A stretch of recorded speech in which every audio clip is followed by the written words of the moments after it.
अध्याय 2। बीमारी का बोझ। उस रात घर में अजीब सी खामोशी थी। सरला की खांसी बार बार गूंज रही थी, जैसे किसी पुराने ढोल की थाप। छोटे से कमरे में चारपाई, 2 बच्चे और कोने में रखे पुराने बर्तन, यही रामू का संसार था। रामू ने पत्नी के माथे पर हाथ रखा। बुखार चढ़ा हुआ था।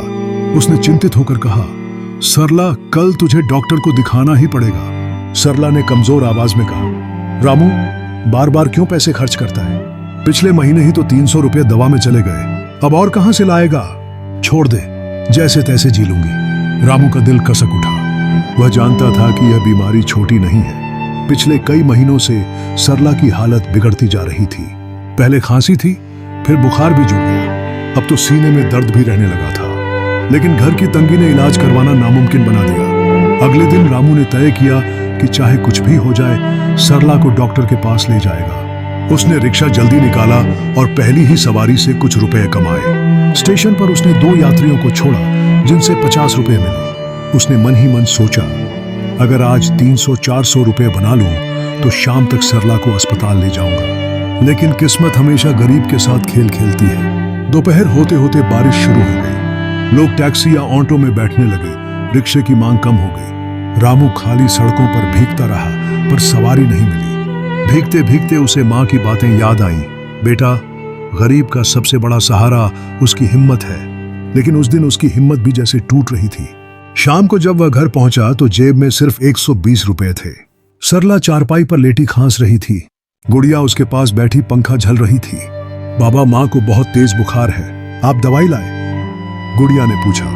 रामू ने जेब से रुपये निकाले और बोला, आज बारिश की वजह से ज्यादा सवारी नहीं मिली बेटा, कल सुबह सबसे पहले दवा लाऊंगा। गुड़िया चुप हो गई। उसकी आंखों में नमी थी। मोनू ने पास आकर मासूमियत से कहा, बाबा, अगर हम माँ को भगवान के मंदिर में ले जाएं तो क्या वो ठीक हो जाएंगी? रामू का दिल भर आया। उसने बेटे को सीने से लगा लिया। काश बेटा, भगवान गरीबों की भी सुनता। अगले दिन रामू किसी तरह 300 रुपये जोड़ पाया। वह सरला को लेकर पास के सरकारी अस्पताल गया। लंबी लाइन में खड़े होकर घंटों इंतजार किया। आखिर डॉक्टर के कमरे में नंबर आया। डॉक्टर ने सरला की जांच की और कहा, इनको टीबी जैसी बीमारी लग रही है, टेस्ट करवाना होगा और तुरंत दवाइयां शुरू करनी होंगी। रामू ने घबराकर पूछा, डॉक्टर साहब, कितना खर्च आएगा? डॉक्टर ने लापरवाही से कहा, टेस्ट करीब 1000 रुपये के होंगे, दवा अलग से, इलाज लंबा चलेगा, पैसे का इंतजाम करना पड़ेगा। रामू का दिल बैठ गया। 1000 रुपये तो उसकी पूरी महीने की कमाई से भी ज्यादा थे। उसने डॉक्टर से कहा, साहब, मैं गरीब आदमी हूं, रिक्शा चलाता हूं, कोई सस्ता इलाज नहीं हो सकता क्या? डॉक्टर ने बिना उसकी तरफ देखे कहा, अरे भाई, बीमारी सस्ती महंगी थोड़े होती है, जितना खर्च करोगे उतना इलाज मिलेगा। रामू के पैरों तले जमीन खिसक गई। सरला ने उसका हाथ पकड़ लिया और बाहर खींच लाई। घर लौटते वक्त रामू बार बार सोचता रहा, अब क्या करूं? 1000 रुपये कहां से लाऊं? उसे याद आया कि मोहल्ले का बनिया कभी कभी उधार दे देता है। वह उसके पास पहुंचा। लाला जी, मेरी पत्नी बीमार है, 1000 रुपये की जरूरत है, अगले महीने किस्तों में लौटा दूंगा। लाला जी ने तिरछी नजर से देखा और कहा, रामू, तेरा पिछला उधार भी अभी बाकी है। हर बार बीमारी का बहाना बनाता है। हमारे पास भी लिमिट है, ज्यादा भरोसा नहीं कर सकते। रामू हाथ जोड़ता रह गया, पर लाला जी ने साफ मना कर दिया। निराश होकर वह अपने पुराने दोस्त शंकर के पास गया, जो पास ही की फैक्ट्री में काम करता था। शंकर, मेरी घरवाली बीमार है, थोड़े पैसे चाहिए थे, तेरा भाई समझकर मांग रहा हूं। शंकर ने ठंडी सांस भरते हुए कहा, रामू, मेरी हालत भी तुझसे अलग नहीं, ऊपर से घर का किराया और बच्चों की फीस, हाथ खाली है भाई।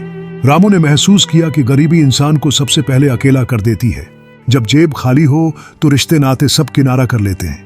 उस रात सरला का बुखार और बढ़ गया। बच्चे उसकी चारपाई के पास बैठे रो रहे थे। रामू ने पास बैठकर कहा, सरला, हिम्मत रख, कल मैं चाहे जैसे हो पैसे का इंतजाम करूंगा। सरला ने कमजोर आंखों से पति की तरफ देखा और बोली, रामू, अगर तू कर्ज लेकर मुझे बचाएगा तो तेरा पूरा जीवन कर्ज उतारने में गुजर जाएगा।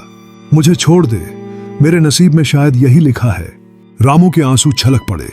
उसने आसमान की ओर देखते हुए कहा, हे भगवान, गरीब के घर में अगर तू पैसे नहीं भेज सकता तो मौत ही भेज दे, कम से कम इस दर्द से तो छुटकारा मिलेगा। अगले दिन उसने मोहल्ले के एक अमीर आदमी से मदद मांगी, लेकिन उसने ताना मारते हुए कहा, रामू, तुम जैसे लोग मदद के लायक नहीं, मेहनत करो, भीख क्यों मांगते हो? रामू चुपचाप लौट आया। उसकी आत्मा पर जैसे चोट लगी। उसे लगा जैसे गरीब का दर्द किसी को दिखाई ही नहीं देता। रात को जब सब सो गए, रामू खिड़की से बाहर आसमान की ओर देखता रहा। चांदनी रात थी, लेकिन उसके दिल में अंधेरा था। वह सोच रहा था, क्या सच में मौत ही गरीब का आखिरी सहारा है? क्या इस समाज में हमारे लिए कोई जगह नहीं? उसके मन में सवालों का तूफान था और घर में उसकी पत्नी की खांसी गूंज रही थी।